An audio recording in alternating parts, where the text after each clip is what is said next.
नमस्कार दोस्तों, मैं प्रणव आप सभी का स्वागत करता हूं अपने वीकली एनालिसिस वाले वीडियो के अंदर में।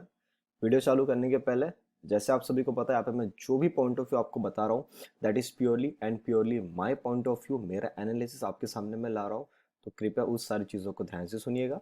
जब भी आप उसके अंदर में कोई पोजीशंस बना रहे हैं, मेक श्योर आप अपने फाइनेंशियल एडवाइजर को आप जरूर पूछ रहे हैं। और यहाँ पे जो मैं आपके सामने मेरा एनालिसिस ला रहा हूँ, आप इसको एक एजुकेशनल पर्पस के तौर पे यूज कर सकते हैं या आप इसको केस स्टडी पर्पस के लिए भी यूज कर सकते हैं। तो अभी एक बार बात कर लेते हैं, जब मैं लास्ट वीक आपके लिए मैंने वीकली वीडियो बनाया था एनालिसिस वाला, उसमें हमने क्या डिस्कशन किया था, व्हाट वाज माय प्रेडिक्शन, मेरा एनालिसिस किस तरफ में जा रहा था, उसके बाद मार्केट ने क्या किया है, और अभी इस हफ्ते के बाद हमको जो भी कल से हमारा नया हफ्ता चालू होने वाला है उसमें हमको क्या देखना है। सो लास्ट वीक जब मैं आया था तब मैंने आपको सर दो चीजें बताई थी। सबसे पहले बताई थी कि निफ्टी के बारे में, कि वहां पे एक डोजी बनी हुई है, उस डोजी के लो के नीचे हमको किसी भी सूरत में नहीं जाना है। अगर हम जाते हैं तो इसका मतलब हम एक बार नीचे आएंगे।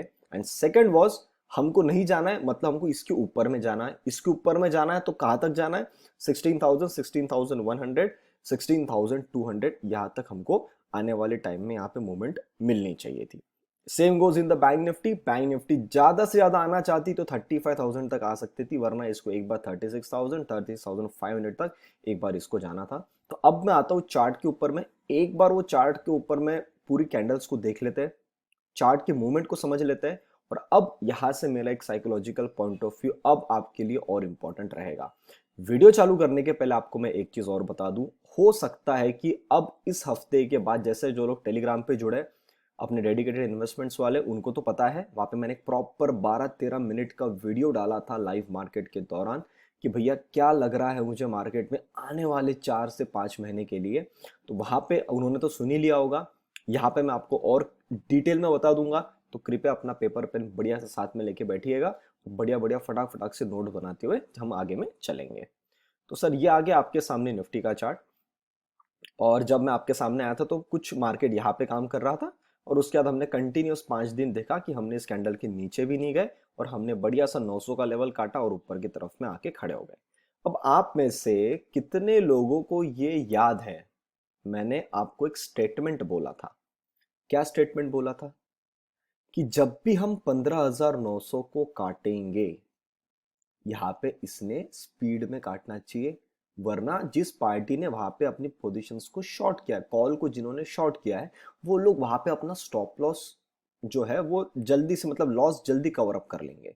और मार्केट को अगर ऊपर जाना है तो इन सब लोगों का जो स्टॉप लॉस है वो स्पीड में काटना चाहिए इस टाइम पे, जब हम ऑल टाइम हाई पे काम कर रहे हैं, अभी के सिनेरियो के हिसाब से, जहां हमने ऑलमोस्ट 1.5 महीना कुछ नहीं किया है। उसके बावजूद मार्केट ने 2 दिन थर्सडे और फ्राइडे क्या किया? थर्सडे और फ्राइडे मार्केट ने किया कि भैया 900 के लेवल को स्लोली काटा, होल्ड कर दिया। कोई प्रॉब्लम नहीं, हम आपको डाउट दे सकते थे कि भैया आप एक्सपायरी के दिन हो, आप नहीं काटना चाहते हो। इवन ऑन फ्राइडे, फ्राइडे को पूरे बियरिश लोगों का जोर लगा हुआ था, जाते आते थोड़ा बुलिश मतलब बायर्स लोगों ने अपना जोर लगाया, और बुल्स ने ऊपर लाके इसको खड़ा कर दिया और इसकी क्लोजिंग करवा दी 15,923 के पास। अब ये जो जगह है, ये जो प्राइस मूवमेंट हुई है, ये मुझे सर एक मेजर चीज की तरफ में लेके जा रही है। वो ये है, max to max Monday. Monday के दिन अगर ये नहीं खींचता है ऊपर में, तो हो सकता है कि इस हफ्ते किसी भी दिन, मतलब ट्यूसडे हो, वेनसडे हो, थर्सडे हो, फ्राइडे हो, आई डोंट नो, इस हफ्ते किसी भी दिन आपको कुछ, ये अगर मैं बोलना चाहूं, ये कैंडल ने हाई बनाया 15,885, लो बनाया 682, मतलब ऑलमोस्ट 200 पॉइंट, 200 पॉइंट के आसपास इसने गिरावट दिखा दी आपको। अगर इस जगह से, अगर हम मंडे को 16,000 काट के ऊपर नहीं चलते हैं, तो इस पूरे हफ्ते में किसी एक दिन आपको ऐसी रेड कैंडल जो 8 ऑफ जुलाई को बनी हुई है, अगर यहां से नीचे आती हुई बनती हुई दिखती है, तो मैं सरप्राइज नहीं हूं। अब आपके दिमाग में क्वेश्चन आ सकता है कि क्या सर मार्केट क्रैश होने वाला है? क्या ऐसा कुछ मार्केट में हो जाएगा कि मार्केट एकदम से धड़ाम धड़ाम से गिरना चालू हो जाएगा? तो सर अब मैंने आपको पहले भी बताया है, पिछले 2 महीने से 3 महीने से कंटिन्यू बताते हुए आ रहा हूं, अभी भी बता रहा हूं, इस जोन में थे, पूरी दुनिया बियरिश थी, उस टाइम भी मैं आपको कंटिन्यू ये बोल रहा था कि 16,000 तक तो जाना है, अपना पेंडिंग टारगेट है फेब्रुवरी के महीने से।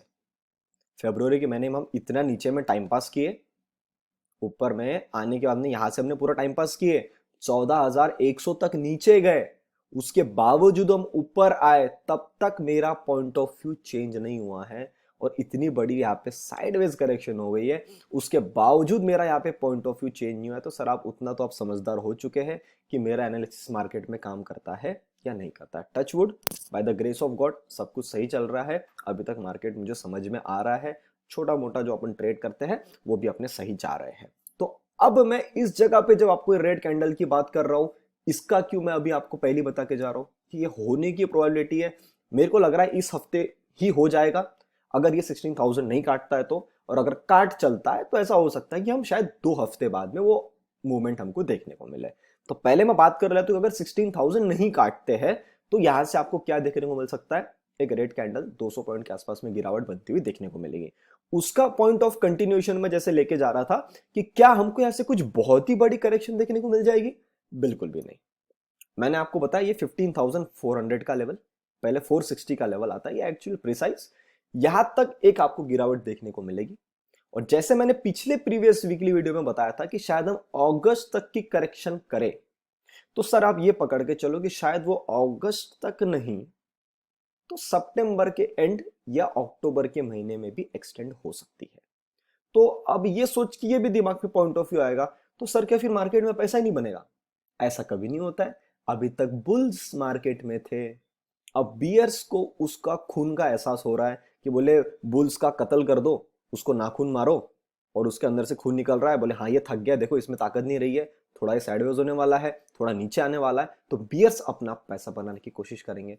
और बियर्स में तो आपको पता है सर पैसा बहुत फास्ट बनता है, और बियर्स के अंदर में मूवमेंट जब भी आती है तो अच्छा पैसा बनता है।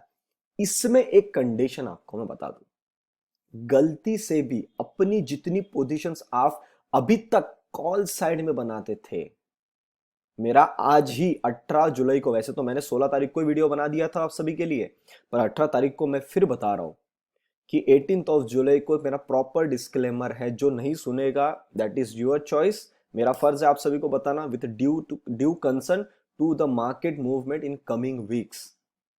जितनी पोजीशन आप कॉल में लेते थे, आपको पता रहेगा कि मार्केट नीचे जाने वाला है, पुट में हमेशा हाफ क्वांटिटी लेना।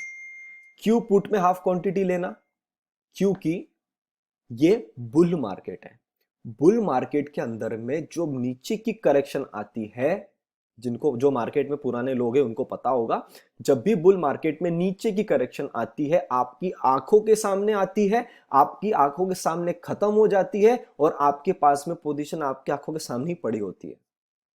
तो बुल मार्केट में जब भी अब ये नीचे आएगा, कोशिश करना आधी क्वांटिटी लो, जैसा प्रॉफिट दिख जाए तुरंत उसको रियलाइज कर लेना, बुक कर लेना, और मार्केट में थोड़ी देर शांत बैठ जाना। लोगों के दिमाग में आ सकता है कि सर अब सेटअप्स नहीं बनेंगे, सेटअप्स बनेंगे, ट्रेड नहीं मिलेगा, ट्रेड मिलेगा, सब कुछ मिलेगा, पर एक लिमिट तक मिलेगा।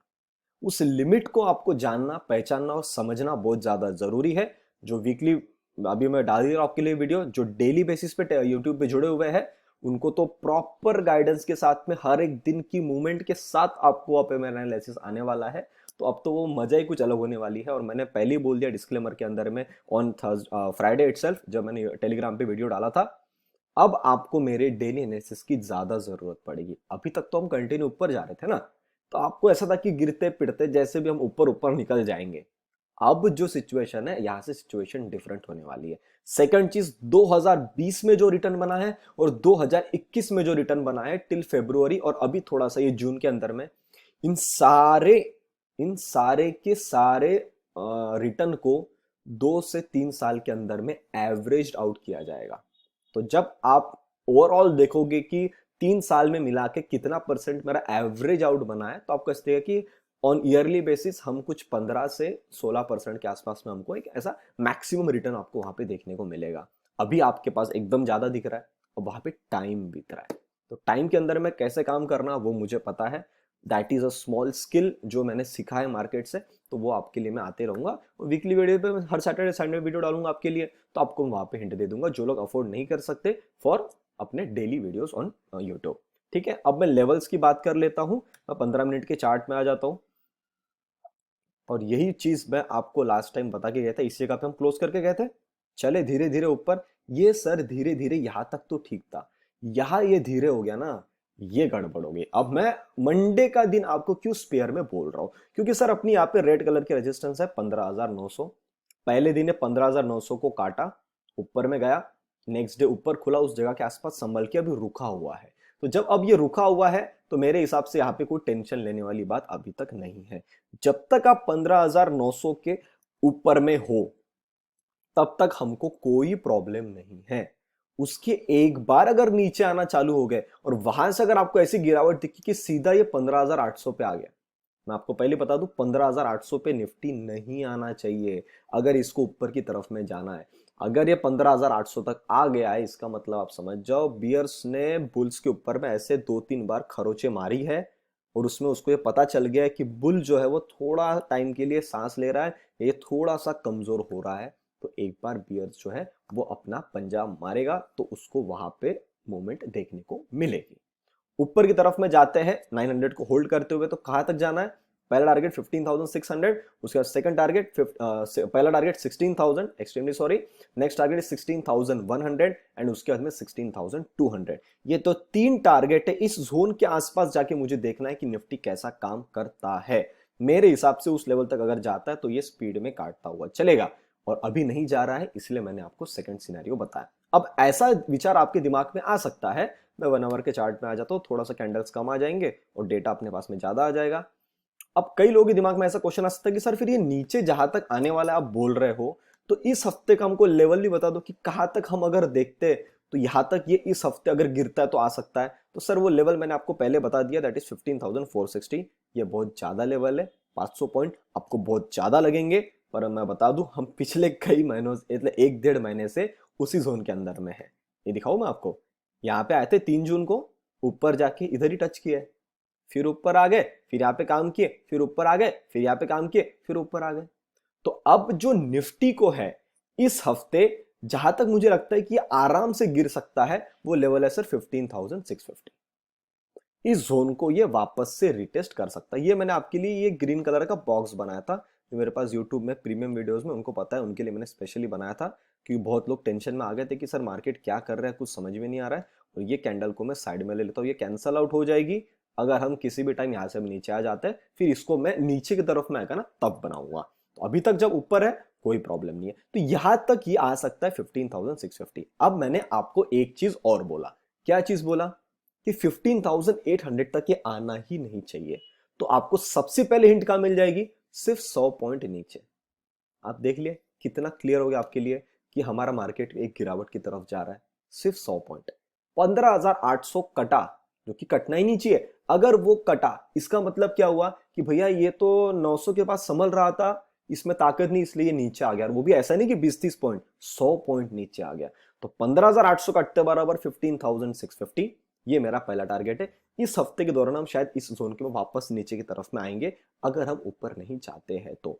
इसके अलावा आजू बाजू में आप कुछ भी न्यूज सुनो, कुछ भी करो, आपको डिस्ट्रैक्ट नहीं होना है। इसलिए मैं इतना क्लियर कट व्यू आपको देके जा रहा हूं।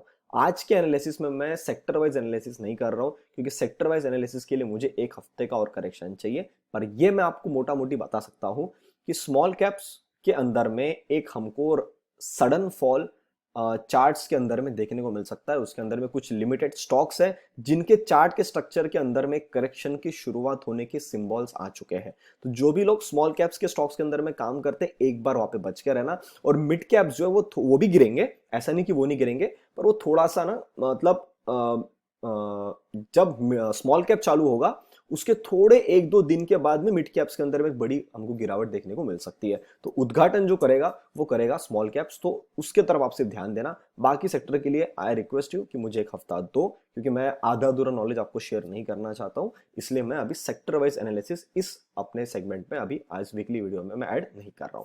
अब मैं आ जाता हूं बैंक निफ्टी के ऊपर। बैंक निफ्टी में जब लास्ट टाइम आपके सामने में आया था तो हम कुछ यहीं पे काम कर रहे थे। मैंने आपको बोला था ज्यादा से ज्यादा अगर हम आते तो नीचे एक बार इस लेवल तक 35,000 तक आ सकते हैं। कर तो रहे हम वहीं पे काम है, और उसको उसके नीचे जाना भी नहीं चाहिए था, ये भी मैंने आपको बताया। तो हम जाते तो 36,000 और 36,500 अपने दो टारगेट थे। इसने भी स्मार्टली तरीके से 20 पॉइंट छोड़ दिया। इधर अगर मैं हाई देखता हूं तो बना है 35,977, 17.9, मतलब 22 पॉइंट्स छोड़ दिया है बैंक निफ्टी ने। वहां पे निफ्टी ने कितने पॉइंट छोड़ा है ये भी देख लेते हैं। ये आ गया मैं वनडे के चार्ट में, इसने हाई बना दिया 62, इसने भी छोड़ दिया 38 पॉइंट्स यहाँ पे। तो ऐसे लेवल पे जहां पे पूरी जनता बैठी हुई है और उस जगह पे अगर आप अपनी लेवल्स छोड़ रहे हो, इसका इंडिकेशन क्या होता है? इसका इंडिकेशन होता है कि आपको पता है कि वहां तक जाना है, उसके पहले अगर आप कहानी रिवर्स कर रहे हो, इसका मतलब जब आप यहां से अब गिरोगे तो आप सही में ज्यादा गिरोगे, और नेक्स्ट टाइम जब हम यहां से ऊपर जाएंगे तो बहुत स्पीड में ऊपर जाएंगे। तो अभी तक अपना जैसा निफ्टी में 15,900 का लेवल बना हुआ है उसके ऊपर चलना है, वैसा बैंक निफ्टी के अंदर में कौन सा लेवल है? तो सर ये लेवल है 35,500। अभी अभी आपका यहाँ पे रेजिस्टेंस था, आपने इन पूरे रेजिस्टेंस को काट के आपने अभी एक कैंडल बनाई, ये अकेली कैंडल ने सारा कुछ काट दिया। अब वो कैंडल को सर पूरा कैंसल आउट कर दिया गया है। ये बॉक्स को मैं साइड कर देता हूं, आप देख रहे हो इस कैंडल को पूरा कैंसल आउट कर दिया गया है, मतलब फिर यहाँ पे एक आपको डाउट वाली सिचुएशन में छोड़ दिया गया फ्राइडे को। तो सेम कंसेप्ट मंडे के दिन, मंडे के दिन अगर यहां से निकलने की कोशिश करता है तो स्पीड में निकलना चाहिए 36,000 का लेवल, उसका सीधा इसका नेक्स्ट स्टॉप है 36,200, उसके बाद में 36,500। ये दो स्टेप के अंदर में हम 36,500 तक जा सकते हैं। तो उसके हिसाब से आप अपनी पोजीशन बना सकते हो, और हम अगर ऊपर नहीं जाते तो सर बैंक निफ्टी में गिरावट आएगी। और मैं पहले बता दूं, बैंक निफ्टी में निफ्टी के मुकाबले थोड़ी ज्यादा गिरावट आएगी, क्योंकि ये पहली चार्ट नहीं भागा, ये फिर थोड़ा सा ना ऐसा हो जाएगा कि ये थोड़ा सा आपको यहां तक की गिरावट फिर दिखा सकता है। मतलब ये तो मैं बहुत मिनिमम टारगेट आपको बता रहा हूँ। अगर हम वहां पे 15,400 मतलब 650 तक, पहले मैं 650 के हिसाब से चलता हूँ, अगर हम निफ्टी में 15,650 तक आते तो ऐसा हो सकता है कि बैंक निफ्टी एक बार यहां तक आ जाए। ये लेवल है 34,650, मतलब अभी जहां से है वहां से 1,000 पॉइंट, जी हाँ 1,000 पॉइंट गिरावट बैंक निफ्टी में बिल्कुल बन सकती है। और उसके बाद में एक जो लेवल है जहां तक मुझे लग रहा है कि खींचता खींचता ले आएगा, वो है सर 34,400, ये ब्लैक कलर की लाइन। ठीक है, ये ब्लैक कलर की लाइन ऐसी टारगेट है कि यहां तक फिर आपको एक बार तो ये लाएगा। ठीक है, तो अब जैसे निफ्टी में 15,800 है, वैसा जल्दी से हिंट देने वाला कौन सा लेवल है बैंक निफ्टी में? वो लेवल है सर 35,500। 35,500, 35,500 कटते बराबर आपको ये समझ जाना है कि कुछ ना कुछ तो गड़बड़ है। अब ये इसके नीचे काम कर रहा है, तो पहले 35,350, उसके बाद में 35,000, then we will come around 34,650, और उसके बाद में लास्ट टू लास्ट इज 34,400। इस स्टेप में अब आपको मूवमेंट देखने को मिलेगी। अब मैं सारी चीज सम अप कर लेता हूं और आपको दो सेंटेंस में आपको चीजें बता देता हूं। हमको इस हफ्ते में मंडे या ट्यूसडे में मतलब मैक्स हो गया, उसके अलावा ऑप्शन नहीं है। मंडे या ट्यूसडे आपको किसी भी हालत में अगर निफ्टी ऊपर जाता हुआ दिखता है, चेक कर लेना कि वो स्पीड में निकले। स्पीड में निकल रहा है, यू कैन इजीली पार्टिसिपेट, कि आपको समझ रहा है कि भैया वो स्टॉप लॉस काट रहा है। नहीं जा रहा है, नीचे आ सकता है। इस हफ्ते में किसी भी दिन मुझे ऐसा साइन आ रहा है, और ये ऐसे फॉर्मेशंस ना ऐसे टाइम पे जब निकलने के बाद बनते हैं ना, तो थोड़ा सा टेंशन वाले ही होते हैं। अगर मैं आपको मेरा एक्सपीरियंस बताऊं तो किसी भी दिन आपको एक बड़ी बियरिश कैंडल नीचे की तरफ में देखने को मिल सकती है, अगर ये ऊपर की तरफ में नहीं जाता है। क्या सर हमको ये मंडे के दिन भी देखने को मिल सकती है? बिल्कुल मिल सकती है, अगर ये ऊपर नहीं जाता है तो। क्या हमको ट्यूसडे को? बिल्कुल। Monday, Tuesday, Wednesday, Thursday, Friday, Wednesday के दिन छुट्टी है। ठीक है, तो मंडे, ट्यूसडे, थर्सडे, फ्राइडे 4 ही दिन है अपने पास में। तो 4 दिन के अंदर में आपको देखना है कि कुछ धमाका हो सकता है। तो इंट्राडे के दौरान आपको सेटअप्स मिलते रहेंगे। जो मेरे पास पेड कॉल्स में जुड़े हुए हैं उनको तो प्रॉपर लेवल्स मिलेगी, तो मैं तो पूरा सिस्टमेटिक बैठ के काम करने वाला हूँ, कोई प्रॉब्लम नहीं है। और मैं थोड़ा थोड़ा अपना प्रॉफिट भी बुक करता हुआ चल रहा हूँ, आप सभी को पता है। तो इस प्रकार की मूवमेंट आपको इस हफ्ते देखने को मिल सकती है। आई होप मैंने आपको जो भी सारी चीजें बताएं आपको समझ में आई। उम्मीद करता हूं जैसा मैंने आपको प्रॉपर गाइडेंस दिया है, आप उतने ही प्यार से लाइक बटन दबाएंगे दोस्तों तक वीडियो को शेयर करेंगे और अपने विचार आप कमेंट सेक्शन में लिखेंगे तो मुझे बहुत अच्छा लगेगा, मैं सबके कमेंट्स पढ़ता हूँ। तो दोस्तों ऐसे ही देखती रहिए डेडिकेटेड इन्वेस्टमेंट्स। हम मिलते हैं बहुत ही जल्द अगली वीडियो में, तब तक के लिए नमस्ते।